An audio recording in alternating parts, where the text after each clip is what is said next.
مہربان رمضان مہربان رمضان مہربان. الحمدللہ رب العالمین والصلاة والسلام علی سید الانبیاء والمرسلین اما بعد فاعوذ باللہ من الشیطان الرجیم بسم اللہ الرحمن الرحیم. الصلاة والسلام علیک یا رسول اللہ وعلی آلک واصحابک یا سیدی یا حبیب اللہ. الصلاة والسلام علیک یا سیدی یا رحمت للعالمین وعلی آلک واصحابک یا سیدی یا خاتم النبیین. قال رسول اللہ صلی اللہ علیہ وسلم انما الاعمال بالنیات. فرمان مصطفیٰ صلی اللہ تعالی علیہ وآلہ وسلم ہے کہ بے شک اعمال کا دار و مدار نیتوں پر ہے. تو اچھی اچھی نیتیں فرما لیجئے کہ انشاءاللہ عز و جل اللہ کی رضا حاصل کرنے اور ثواب پانے کی نیت سے آج کی یہ خوبصورت رمضان مہربان ٹرانسمیشن دیکھیں گے اور اول تا آخر دیکھیں گے اور جو کچھ سنا اس پر عمل کر کے دوسروں تک پہنچانے کی بھی کوشش کریں گے انشاءاللہ عز و جل. بلال ڈیجیٹل ساؤنڈ کے توسط سے یہ پروگرام ہم آپ تک لے کر آ رہے ہیں اور بالکل اب اختتامی ٹرانسمیشنز چل رہی ہیں.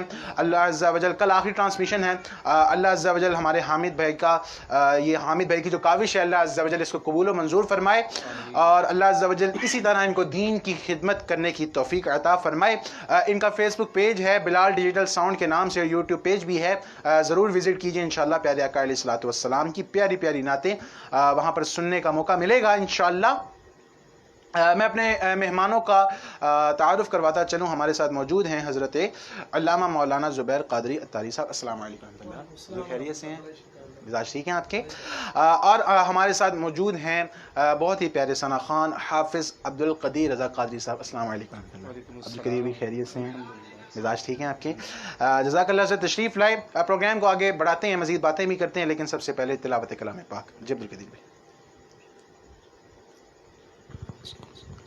اعوذ باللہ من الشیطان الرجیم.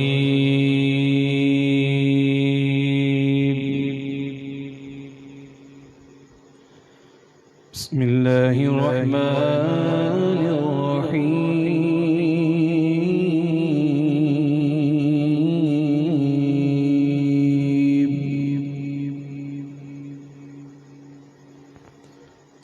قل هو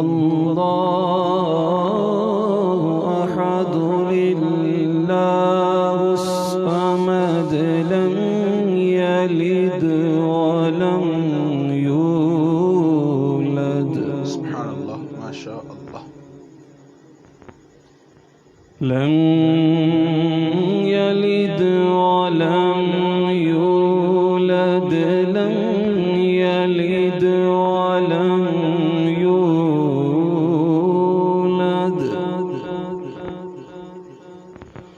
ولم يكن له كفوا أحد. صدق الله العظيم وصدق رسوله النبي الكريم الأمين. سبحان اللہ ماشاء اللہ. انتہائی خوبصورت انداز میں حافظ عبدالقدیر رضا قادری صاحب تلاوت کلام پاک فرما رہے تھے. انشاءاللہ بھی ان سے کلام بھی لیتے ہیں, لیکن کل کا ایک سوال رہ گیا, وہ سوال لے لیتے ہیں انشاءاللہ, پھر کلام کی جانب بڑھتے ہیں. حضرت سوال ہے کہ انسان کی سوچ اور برے خیالات پر کس حد تک گناہ لاگو ہوتا ہے؟ اس میں دانستہ اور غیر دانستہ طور پر آنے والے دونوں خیالات کے بارے میں ارشاد فرمائیں. الحمدللہ رب العالمین والعاقبۃ للمتقین والصلاة والسلام علی سید الانبیاء والمرسلین اما بعد فاعوذ باللہ من الشیطان الرجیم. بسم اللہ الرحمن الرحیم. خیالات پر کسی قسم کا شرعی حکم جو ہے وہ نہیں لگتا, لیکن اگر خیال کوئی برا آئے جیسے اللہ تبارک و تعالیٰ کی یا انبیاء کی یا کسی اور کی ذات مقدس کے حوالے سے, تو اس کو فوراً سے پہلے برا جانیں. یعنی اس خیال کو, جو غلط خیال آیا ہے, اس کو برا جانے اور اپنی توجہ کا وہاں سے التفات کرے, توجہ ہٹا لے. صحابہ کرام علیہم رضوان نبی کریم صلی اللہ تعالیٰ علیہ وسلم کی بارگاہ میں آتے تھے تو یہ کہتے تھے کہ یا رسول اللہ ہمیں برے خیال آتے ہیں, لیکن ہم ان کو بہت زیادہ غلط اور برا سمجھتے ہیں کہ یہ برا ہے. تو حضور علیہ الصلوۃ والسلام نے ارشاد فرمایا کہ بے شک یہ تمہارے ایمان والے ہونے کی دلیل ہے اللہ کہ تمہارے اندر ایمان موجود ہے کہ تمہیں برے خیال جو ہیں وہ برے لگتے ہیں اور تم اس پر اپنا دل نہیں جماتے. تو دل نہیں جمانا چاہیے. فوراً سے پہلے اس خیال کو ایک تو برا سمجھنا چاہیے, دوسرا اس کو منتقل کرنا چاہیے, اس خیال کو بدلنا چاہیے اور ذکر اللہ میں مشغول ہو جانا چاہیے. تو یہ تو شرعی حکم ہوا. تو اصل میں خیالات آتے ہیں سب کو, خاص کر جو ہے وہ تقدیر الہیہ کے حوالے سے کہ لوگوں کو بہت زیادہ خیالات آتے ہیں, اور اللہ تبارک و تعالیٰ کے وجود پاک کے حوالے سے بھی بہت سارے وسوسے لوگوں کو آتے ہیں. تو کوشش کریں کہ علماء اہل سنت کی صحبت میں رہیں, ان سے ذرا سا بھی اس طرح کا معاملہ آئے تو ان کے پاس چلے جائیں اور جا کر سوال کریں اور اپنی کیفیت بتائیں. تو انشاءاللہ عز و جل اللہ کی رحمت سے امید ہے کہ تسلی بخش جواب جو ہے وہ دیں گے. تو تقدیر کے حوالے سے اگر میں ایک بات ہی کروں گا کہ اگر کوئی وسوسے آتے ہیں, خیال آتے ہیں, تو صرف یہ سمجھ لے کہ نبی کریم صلی اللہ تعالیٰ علیہ وآلہ وسلم نے حضرت سیدنا صدیق اکبر اور حضرت عمر بن خطاب رضی اللہ تعالیٰ عنہما ان دونوں کو بھی تقدیر کے مسئلے میں بولنے سے اور زیادہ گفتگو کرنے سے منع فرمایا. صحیح. تو جب تقدیر کے مسئلے میں صدیق و عمر کو منع کر دیا گیا تو میں اور آپ تو اس لیے تقدیر میں زیادہ غور اور فکر اور بہت زیادہ گفتگو کرنے سے منع کیا گیا ہے. ہمارا وہی عقیدہ ہے کہ جو عقیدہ قرآن و حدیث نے ہمیں دیا, زیادہ سوچنے کی اور اس طرح کی باتوں کی فکر کرنے کی ضرورت نہیں ہے. صحیح. بلکہ پیاری مثال, بہت پیاری مثال بھی حضور صلی اللہ علیہ وسلم نے دی. ارشاد فرمایا, مفہوم ہے کہ شیطان آئے گا ہی اس جگہ پر جہاں پر ایمان نہیں ہوگا, آئے گا ہی اسی جگہ پر جہاں پہ ایمان ہوگا. وہاں پر کیوں آئے گا؟ جب اس کو پتا کہ اس بندے نے جو ہے وہ گناہی کرنی ہے, تو وہاں پر کیوں آ کر اپنا ٹائم برباد کرے گا؟ وہاں پہ جائے گا جہاں پر جو ہے اس کو پتا ہوگا کہ اس بندے کو میں نے بہکانا ہے. پیر سید جماعت علی شاہ صاحب رحمہ اللہ تعالی آستانہ عالیہ علی پور سیدان شریف, یہ ایک جگہ مریدین کے بلانے پر گئے. تو جب وہاں پر گئے تو رمضان المبارک کا ہی مہینہ تھا. تو اب لوگوں نے بہت زیادہ تعریف کی کہ یہ ہمارے امام صاحب ایسے ہیں کہ 25 روزے گزر گئے ہیں, آج تک ایک غلطی بھی نہیں ہوئی. اللہ. تو آپ بڑے حیران ہوئے اور واپس چلے گئے, اور واپس جا کے اپنے مریدوں کو پیغام بھجوایا کہ آپ اپنے امام کا پتہ کریں, یہ مسلمان نہیں ہیں. تو وہ حیران ہوئے کہ یہ کیا معاملہ ہے. انہوں نے جب امام صاحب پر زیادہ زور ڈالا تو پتہ چلا کہ وہ امام صاحب ہندو تھے اور قرآن حفظ کر کے ادھر آئے ہوئے. تو انہوں نے جب پیر صاحب سے پوچھا کہ کیا وجہ ہے, کہ آپ کو کیسے پتہ چلا, ایک باطن کا معاملہ ہے, تو آپ نے فرمایا کہ یہ ہو ہی نہیں سکتا کہ بندہ مومن 25 رمضان تک قرآن پڑھے زبانی اور شیطان اس کو غلطی نہ دلوائے. مطلب کہ نفس اور شیطان جو ہے اس کو غلطی کی طرف نہ لے کر جائے, اس کو یہ غلطی کا آنا یہ اصل میں ہمارے ایمان کے حق ہونے کی دلیل ہے. اور دوسرا میں تقدیر کے حوالے سے ایک بہت ضروری بات عرض کرتا چلوں کہ تقدیر یہ ہوتی ہے کہ اللہ تبارک و تعالیٰ نے اپنے علم ازلی سے جانا اور لکھ دیا. ایسا نہیں ہے کہ جیسا اللہ نے لکھا بندے کو مجبوراً ویسا کرنا پڑتا ہے. اس کی مثال حضرت مولا کائنات مولا علی المرتضیٰ مولا مشکل کشا رضی اللہ تعالیٰ عنہ نے سمجھانے کے والے سے دی, اور ایسی مثال ہے یان بھائی کہ ہر ذہن میں وہ بیٹھ جاتی ہے. وہ مثال بندے نے سوال کیا نا جب کہ یہ کیا تقدیر کا معاملہ ہے, جب لکھا گیا تو ہم نے تو جنت یا جہنم میں جانا ہی جانا ہے, تو اب کیا معاملہ ہے, ہمارے تو اختیار میں کچھ نہیں. تو اس پر حضرت علی نے سمجھایا کہ نہ تو انسان بالکل ایسے پتھر کی مانند ہے کہ کوئی ٹھوکر مارے تو ہلے, خود سے نہ ہلے, اور نہ اتنا اللہ نے مختار بنا دیا کہ اپنی مرضی کرتا پھر. سمجھایا مثال دے کر وہ یہ کہ اس بندے کو کہا کہ اپنی ایک ٹانگ اٹھاؤ, اس نے فوراً اٹھا لی. فرمایا دوسری اٹھاؤ, تو وہ دوسری ٹانگ اٹھانے سے عاجز آ گیا. تو فرمایا کہ اللہ نے تمہیں اتنا اختیار دیا ہے, نہ تو تم بالکل ایسے ہو کہ ایک ٹانگ بھی نہ اٹھا سکو, اور نہ اتنا اختیار اللہ نے تمہیں دے دیا کہ دونوں اٹھا سکو. تو یہ اللہ تبارک و تعالیٰ کا فیصلہ ہے, ہم اللہ تبارک و تعالیٰ کی رضا میں راضی رہیں. صحیح. اور یہ ناظرین ایک بات بڑی خوبصورت کی, لیکن یہاں پر قابل توجہ بھی ایک بات یہ ہے کہ آپ نے ماشاءاللہ تراویحاں پڑھی ہوں گی, تو آپ ایسی مسجد میں پڑھی جہاں پر حافظ صاحب نے غلطی نہیں کی, تو ہم یہ نہ سمجھ بیٹھیں کہ اس حوالے سے جی کہ مسلمان نہیں ہے, معاذ اللہ ثم معاذ اللہ. یہ ایک مثال تھی اور یہ اس حوالے سے ارشاد فرمایا. یہ اصل میں چونکہ پیر صاحب ولی اللہ ہے اور ولیوں کی نگاہ دل پہ بھی ہوتی ہے, تو ہم ہمارے بارے میں عام مسلمان ہیں, ہمارے بارے میں ہمیں اللہ اور اس کے رسول کی طرف سے یہی حکم ہے کہ ہم حسن ظن ہی رکھیں گے, کیونکہ وہ تو دل پہ نگاہ کرنے والے تھے تو انہوں نے اس سے محسوس کیا. تو ہمارے لیے واقعی آپ نے بہت اچھی توجہ دلائی ہے, تو ہمارے لیے یہی حکم ہے کہ ہم حسن ظن رکھیں. ٹھیک ہے, جزاک اللہ خیر. بہت ہی خوبصورت گفتگو. کلام کی جانب جو ہے فرمائش بتا دیتا ہوں. کلام کی جانب بڑھتے ہیں. میں کمنٹس پڑھ دیتا ہوں تاکہ جو فرمائش ہے وہ بھی آ جائے گی. عدنان رانا السلام وعلیکم السلام. جبین علیہ السلام وعلیکم السلام. اللہ کے گھر میں ہوں پلیز کلام سنا دیں.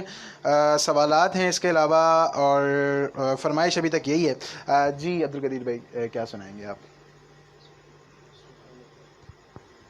درود پاک پڑھیے. صلی اللہ علیہ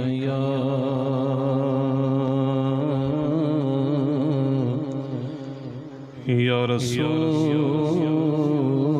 اللہ وسلم علیک یا حبیب اللہ.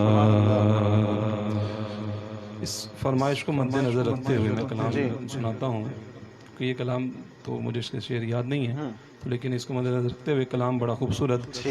سب بڑی توجہ کے ساتھ سنیے گا, اگر ہو سکے تو شامل ہو جائیے گا. کعبے کی رونق کعبے کا منظر, کعبے کی رونق کعبے کا منظر, اللہ اکبر اللہ اکبر, دیکھو تو دیکھے جاؤں برابر, دیکھو تو دیکھے جاؤں برابر, اللہ اکبر اللہ اکبر اللہ اکبر اللہ اکبر. حمد خدا سے تر ہے زبانیں,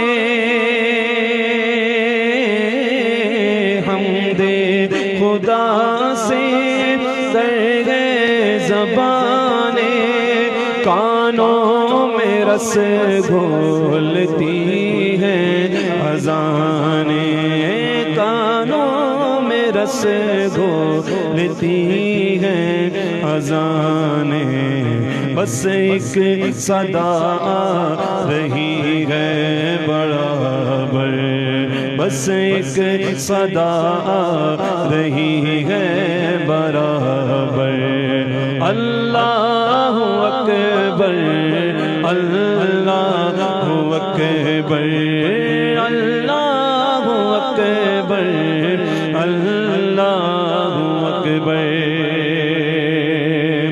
اور دیکھا صفا اور مروہ بھی دیکھا,